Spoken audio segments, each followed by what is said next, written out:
ओम श्री गणेशाय नमः। मित्रों, आज इस वीडियो के माध्यम से हम बात करेंगे प्रजा वत्सलता मर्यादा पुरुषोत्तम श्री राम के गुण और चरित्र। हमारे भगवान श्री राम की प्रजा वत्सलता क्या थी और वो प्रजा को कितना प्रेम करते थे, इसके बारे में जानकारी मित्रों साझा करेंगे। भगवान श्री रामचंद्र जी अपने सुंदर बर्ताव और वत्सलतापूर्ण क्रियाओं से प्रजा के कितने अधिक प्रेम भाजन हो गए थे, इसका पता तब लगता है जब उनके वनगमन की तैयारी होती है। राज्याभिषेक उत्सव से तमाम प्रजा में आनंद छा रहा है। प्रजा में हर्ष का सागर उमड़ उठता है। अचानक दृश्य बदल जाता है। श्री राम लक्ष्मण और सीता जी को साथ लेकर मुनि वेश में वन को पधार रही है। प्रजा इस दृश्य को देख न सकी।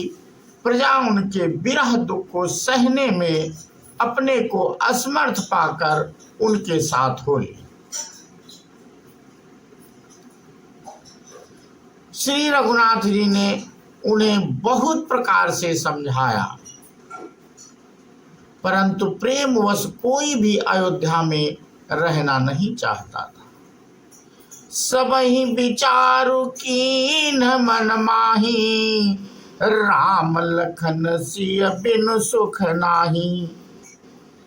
जहाँ राम तहाँ सबुई समाजू, और बिनु रघुबीर अवध मही नहीं काजू। यह निश्चय करके बालक और वृद्धों को घरों में छोड़कर सब उनके साथ हुई। बालक वृद्ध बिहाई ग्रह, लगे लोग सब साथ। आखिर श्री राम जी को उन्हें सोए छोड़कर ही आगे बढ़ना पड़ा। जब श्री राम भरत जी चित्रकूट जाने लगे, तब प्रजा में श्री राम दर्शन इतनी उत्सुकता बढ़ी कि घरों की रखवाली के लिए किसी ने घर रहना स्वीकार नहीं किया। जिसको घर रहने के लिए कहा जाता, वही समझता मानो मेरी गर्दन कट रही है। बेही राखहीं रहो घर रखवारी, सो जानहु जनु गर्दनी मां भारी। सब लोग भरत जी के साथ चित्रकूट गए। जब श्री रघुनाथ जी लंका विजय करके लौटे, तब तो प्रजा के हर्ष का पार ना रहा। समाचार पाते ही सब के सब नर नारी जो जैसे घर बैठे थे वैसे ही उठकर दौड़ पड़े। भगवान को लक्ष्मण जी और जानकी जी सहित सब अयोध्यावासी हर्षित हो गए। उनकी वियोग जनित विपत्ति नष्ट हो गई। सब लोगों के प्रेम विहल तथा मिलने के लिए अत्यंत आतुर देखकर भगवान श्री राम जी ने चमत्कार किया। उसी समय कृपालु श्री राम जी असंख्य रूपों में प्रकट हो गए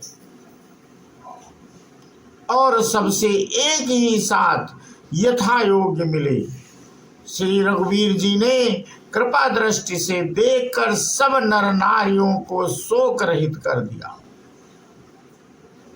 भगवान क्षण मात्र में इस प्रकार सबसे मिल लिए। शिव जी कहते हैं, हे उमा, यह रहस्य किसी ने नहीं जाना। प्रभु बिलो की हर से पुरवासी, जनित वियोग विपत्ति सब नासी। प्रेमातुर सब लोग निहारी, कौतुक कीन कृपाल खरारी। अमित रूप प्रकटे ते ही काला, जथा जोग मिले सबहि कृपाला। कृपा दृष्टि रघुवीर बिलो की सकल नर नारी विषि की। क्षण मही सबई मिले भगवाना, उमा मरमु यह काहू न जाना। सच पूछिए तो प्रजा के सुख और संतोष के लिए ही श्री राम जी ने राजपद स्वीकार नहीं किया, और वास्तव में यही आदर्श है।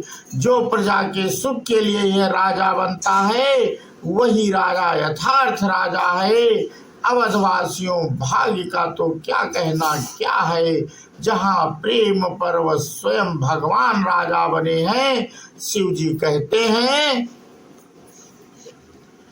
उमा अवधवासी नर नारी कृतार्थ रूप, ब्रह्म सच्चिदानंद घन रघुनायक जहाँ भू। आपका प्रजावत्सलता का एक ऐसा उदाहरण है जिसकी तुलना जगत में कहीं नहीं है।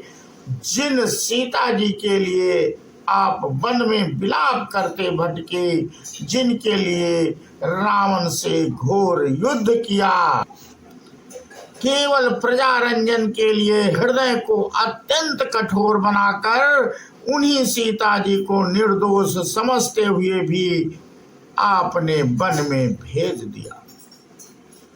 धन्य है भगवान श्री रामचंद्र जी के गुणों की गाथा गाकर कौन पार पा सकता है। वे परम दयालु, परम प्रेमी, परम सुहृद, परम संयमी, परम कल्याण श्रेय, महान वीरवान, महान बुद्धिमान, शास्त्र विद्या विशारद, सौंदर्य माधुर्य के निधि, कांतिमान, धृतिमान, जितेंद्रिय, अत्यंत गंभीर, परम विनयी, महान धीर, अनुपम प्रिय दर्शन, मधुर भाषी, महान क्षमाशील, परम उदार, परम ब्रह्मांड संगीत कला निपुण, आदर्श सत्यवादी और सत्यव्रती, कुसुम में से कोमल किंतु कर्तव्य पालन में वज्र से भी कठोर, परम यशस्वी, महाभज्ञ, सर्वशास्त्र महान प्रतिभाशाली, आदर्श पुत्र, आदर्श शिष्य, आदर्श पति, आदर्श भाई, आदर्श स्वामी, आदर्श राजा, आदर्श मित्र, आदर्श शूरवीर, आदर्श आश्रयदाता, आदर्श गुणवान, आदर्श ब्रह्मचारी, आदर्श धर्मव्रती, आदर्श त्यागी, नीति परायण, साधु जनप्रिय, परम प्रतापवान, धर्म रक्षक, सर्वप्रिय, सर्वंतर्यामी और सर्वे शक्तिमान है। सत्यवादितों के संबंध में उन्होंने स्वयं घोषणा की है, रामो दिनराभिभाषते। राम दो बार नहीं बोलते, अर्थात एक बार जो कह दिया सो निश्चित हो गए।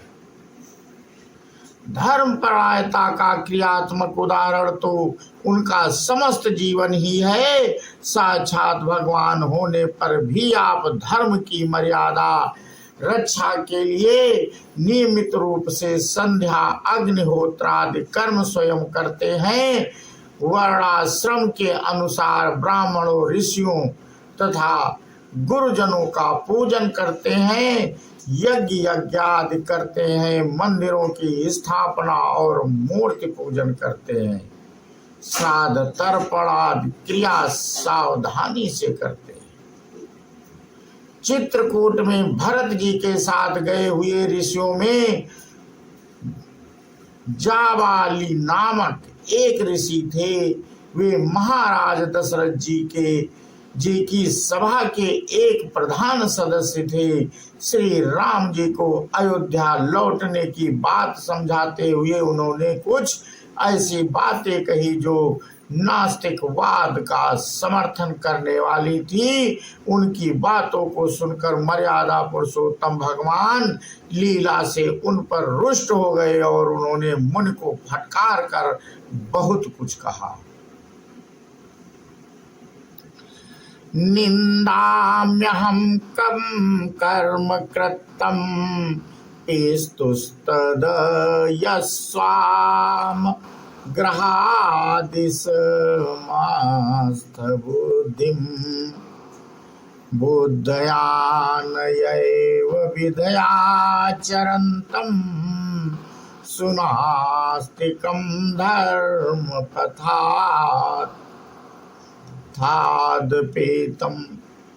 इस प्रकार की बुद्धि से आचरण करने वाले तथा परम नास्तिक एवं धर्म मार्ग से हटे हुए आपको जो मेरे पिताजी ने अपना याजक बनाया है, उनके इस कार्य की निंदा करता हूँ, क्योंकि आप बुरे मार्ग में स्थित बुद्धि वाले हैं।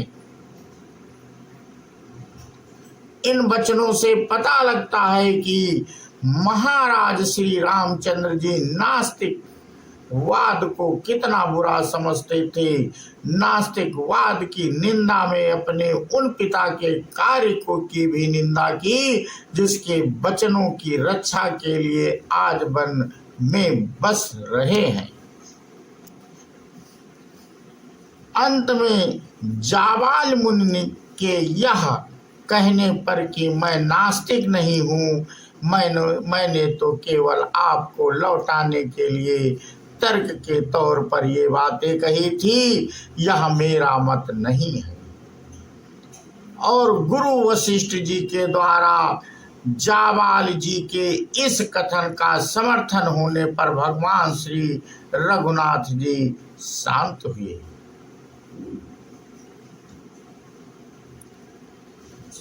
भगवान श्री राम जी के सभी भाव विलक्षण हैं। आपका जन्म बाल भाव, कुमार भाव, मिथिला का मधुर भाव, वन का तापस भाव, लंका का वीर भाव, राज भाव, प्रेम भाव सभी आदर्श और महान अनुकरणीय हैं। आपके आदर्श जीवन से जो लाभ नहीं उठाता वह बड़ा मंदभागी है। श्री रामचंद्र जी के सभी गुण और आचरण आदर्श हैं, उनमें एक भी ऐसी बात नहीं है जो परम आदर्श और अनुकरण करने योग्य ना हो। कहीं कोई बात असंगत या अपने मन के प्रतिकूल प्रतीत होती है तो उससे प्रधान कारण है श्रद्धा की कमी। श्रद्धा कम होने से भगवान के तत्व रहस्य गुण और प्रभाव का ज्ञान नहीं होता। इसी कारण उनकी लीला में भ्रमवश मन में शंका हो जाती है। कोई लीला न समझने में आवे तो उसके अतिरिक्त अन्य आचरणों का अनुकरण और उपदेशों का पालन अवश्य ही करना चाहिए।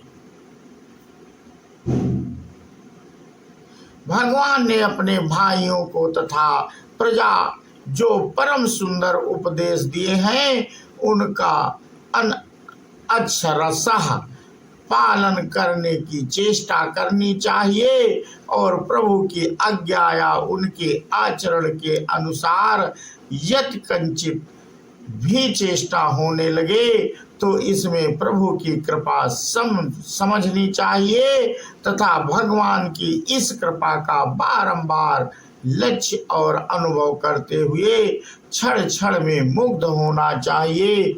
महाराज जी की प्रत्येक लीला में प्रेम, दया, क्षमा, सत्य आदि गुण भरे। उनका अपरिमित प्रभाव सब लीलाओं में व्याप्त है। यह निश्चय करके प्रत्येक क्रिया में उनके आदर्श का व्यवहार, उनके महान गुण और उनके प्रभाव तत्व रहस्य का चिंतन करते हुए तथा उनकी अमृतमयी रूप लवण युक्त मनमोहनी मूर्ति का प्रत्यक्षवत ध्यान रखते हुए सदा प्रसन्न रहना चाहिए। वे पुरुष धन्य हैं जो साक्षात पूर्ण ब्रह्म परमेश्वर मर्यादा पुरुषोत्तम श्री राम जी की महाराज के नाम रूप गुण चरित्र प्रभाव तथा तत्व और रहस्य को समझ कर प्रेम और आनंद में तन्मय हुए संसार में उनका अनुकरण करते हैं। और विचरते हैं। वह पृथ्वी धन्य है जहाँ ऐसे पुरुष निवास करते हैं, ऐसे साक्षात कल्याणमय पुरुषों का जो दर्शन भाषण स्पर्श स्मरण और संग लाभ करते हैं वे भी पवित्र हो जाते हैं। ऐसे पुरुषों के जहाँ चरण टिकते हैं वह देश तीर्थ बन जाता है और वहाँ प्रेम आनंद और शांति का स्रोत बहने लगता है। वह कुल धन्य जगत पूज्य और परम पवित्र है जहाँ ऐसे भागवत परायण पुरुष रत्न उत्पन्न होते हैं। भगवान शिव जी महाराज जी कहते हैं, सो कुल धन्य उमा सुनो जगत पूज्य सुपुनीत श्री रघुवीर परायण जही नर उपज विनीत। तो इस प्रकार मित्रों शिव जी माता पार्वती से कहते हैं और आज का हम अपना प्रसंग यहीं पे समाप्त करते हैं और इसके आगे की कथा मित्रों भगवान की आप लोगों से हम अगले वीडियो के माध्यम से साझा करेंगे। बोलो श्यावर रामचंद्र की जय, हनुमान जी की जय। जय हिंद, जय भारत, वंदे मातरम।